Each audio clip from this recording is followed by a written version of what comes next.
Now coming to your main question, that your friend was saying that you should not listen to scholars from Saudi Arabia because they are Wahhabis, because they are Salafi, and they don't believe in the four madhab.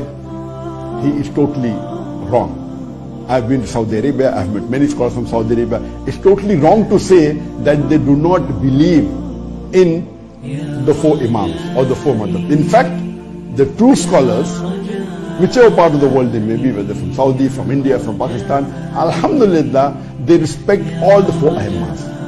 And all the four imams, Imam Abu Hanifa, Imam Malik, Imam Shafi, Imam Ahmad bin Hanbal, may Allah have mercy on them all.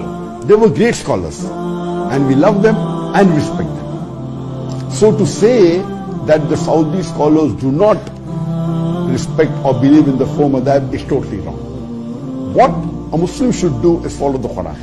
And Allah says in the Quran, in Surah Nisa, chapter 4, verse number 59, Atiullah wa atiur Rasul. Obey Allah and obey the Messenger. And those who have been given the authority. Ulul Amr. But the verse does not stop there.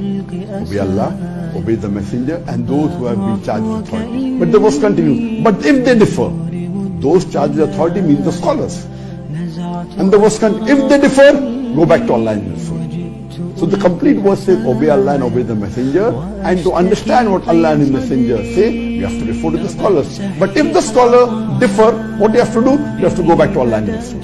So, what you were saying, that you look at the four madhabs, and if all the four madhabs, if they say the same thing, there's no difference of opinion, fine. But if they differ, you refer to scholars like Sheikh Salim Munajjid, like Sheikh Abdul Mustarifi, like Sheikh Ibn Taymiyyah,